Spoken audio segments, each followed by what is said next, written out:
মমতা ব্যানার্জি সরকারের পতনের পর এই প্রথম বাংলাতে এমন এক কর্মকাণ্ড ঘটতে চলেছে যা ইতিহাসে কখনো হয়নি। মমতার এই সরকার কি করত? দিনের পর দিন কেন্দ্রের একাধিক প্রকল্পকে আটকে রাখা, এমনকি কেন্দ্রের সঙ্গে সংঘাতে চলে যাওয়া ছিল মমতা ব্যানার্জি সরকারের নিত্য নৈমিত্তিক ঘটনা। আপনাদের চিংড়িঘাটার সেই মেট্রো প্রকল্পের কথা হয়তো মনে আছে।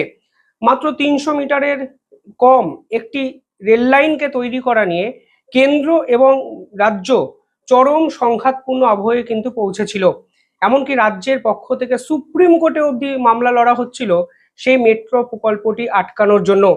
অথচ দেখুন, পালাবদলের পর মাত্র 15 দিনের মধ্যে সেই মেট্রো লাইন বসানোর কাজ 50% বেশি কিন্তু কমপ্লিট হয়ে গেছে। আর এবার এমন একটি প্রকল্পের ঘোষণা রাজ্য এবং কেন্দ্র একই সঙ্গে করেছে এবং এটাকে শুরু করার জায়গায় চলে গেল, যা কিন্তু তৈরি হলে বাংলার অর্থনীতি 180 ডিগ্রি বদলে যেতে পারে।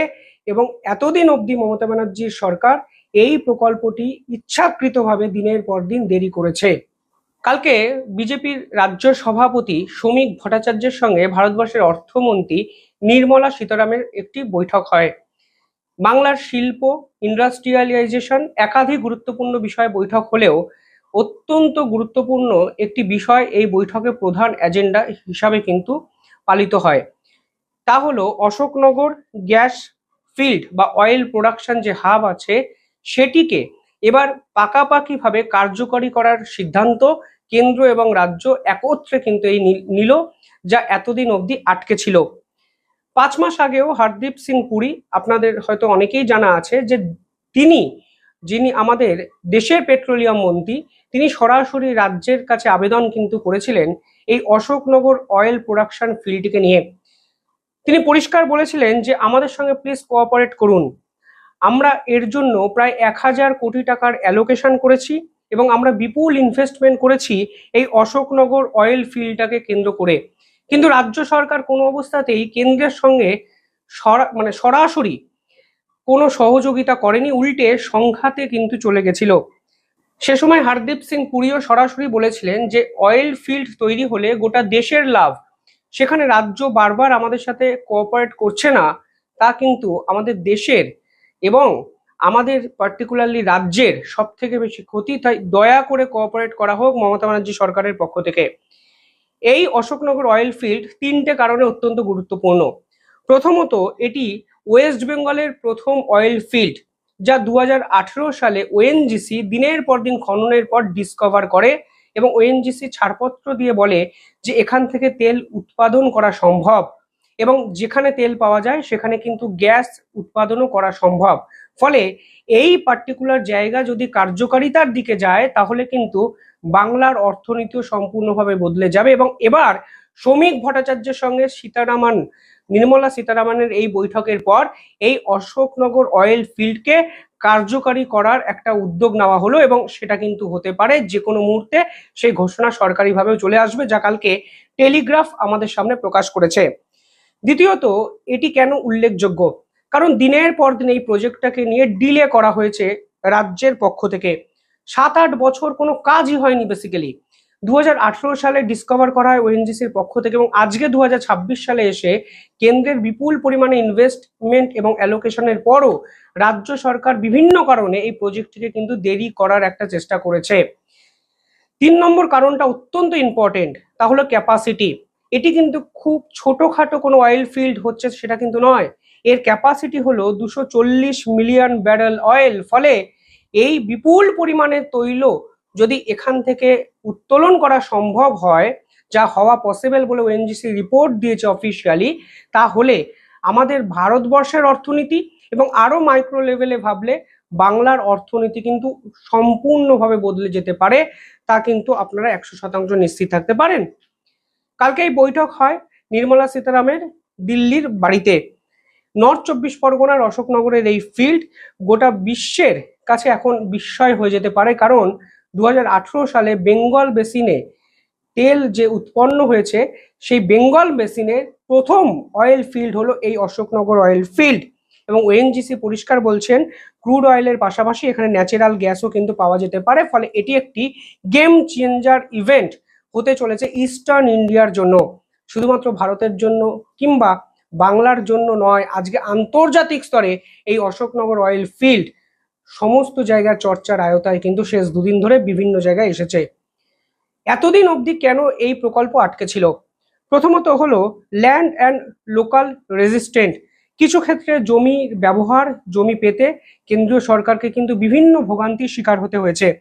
পাশাপাশি এনভায়রনমেন্টাল একাধিক ইস্যু তোলা হয়েছিল লোকাল লেভেল থেকে, এবং এই জমি দিলে কম্পেনসেশন বাবদ অর্থাৎ ক্ষতিপূরণ বাবদ কি দেওয়া হবে, এই ধরনের একাধিক প্রশ্ন মাইক্রো লেভেলে কিন্তু তোলা হয়েছিল যখন এই অয়েল ফিল্ডকে ডিসকভার করা হয়। পাশাপাশি কেন্দ্র এবং রাজ্যের যেহেতু ভিন্ন সরকার ছিল, অর্থাৎ তৃণমূল সরকার এবং বিজেপি সরকার, তাই পলিটিক্যালি এই প্রজেক্টটি কতটা হতে পারবে সেটাও কিন্তু সব থেকে বড় বিষয় ছিল। প্রশ্নবোধক চিহ্নের মধ্যে কিন্তু এই পুরো বিষয়টি পড়েছিল। পাশাপাশি আমাদের রাজ্য সরকার, মানে তৎকালীন রাজ্য সরকারের যে ইন্ডাস্ট্রিয়াল পলিসি, তা এতটাই অনিশ্চয়তায় মোড়া ছিল যে কোনো অবস্থাতেই এই কাজ করা সম্ভব হচ্ছিল না। অর্থাৎ বিভিন্ন ক্ষেত্রে স্লো অ্যাপ্রুভাল আসছিল, লেবার ইস্যু ওরিয়েন্টেড একাধিক ডিসপুট তৈরি হচ্ছিল, সিন্ডিকেট রাজ যা বাংলায় বিভিন্ন ক্ষেত্রে দেখা যায়, এখানেও সেটি দেখা গেছে, এবং আইনের শাসন নিয়ে বড়সড় সংশয়বোধ কেন্দ্র কিন্তু বারংবার করেছিল। মনে রাখবেন, আমাদের দেশ এখনো কিন্তু 85% ক্রুড অয়েল বহির্বিশ্ব থেকে আমদানি করে। ফলে যদি অশোকনগরের এই অয়েল ফিল্ড কার্যকারিতার দিকে যায়, তাহলে ভারতবর্ষের এনার্জি সিকিউরিটির একটি ধাপও কিন্তু কমপ্লিট হতে পারে ইন্টারনালি। তা কিন্তু ভারতবর্ষের ক্ষেত্রেও গেম চেঞ্জার এই পুরো বিষয়টি হতে পারে। পাশাপাশি আজকে যে বৈঠক হয়েছে শ্রমিক ভট্টাচার্যের সঙ্গে অর্থমন্ত্রী, সেখানে পার ক্যাপিটা ইনকাম যে দিনের পর দিন বাংলাতে নিম্নমুখী, সে বিষয়ে কিন্তু আলোচনা হয়েছে, এবং আমাদের অর্থনীতি, আমাদের আমাদের দেশের অর্থনীতির তুলনায় যে অনেকটা পিছিয়ে পড়েছে বাংলা, তাও কিন্তু স্বীকার করা হয়। এবং এই মুহূর্তে বাংলার সব থেকে বড় ইস্যু তো পরিযায়ী শ্রমিক ইস্যু, যে 15 বছর বাংলায় যেভাবে শিল্প বিমুখ একটা রাজ্যে পরিণত হয়েছে, আজকের দিনে দাঁড়িয়ে সর্বক্ষেত্রে তারও কিন্তু রিফ্লেকশন আসছে। ফলে সমস্ত ক্ষেত্রে এই অশোকনগর অয়েল ফিল্ড হতে পারে একমাত্র সমাধান সূত্র।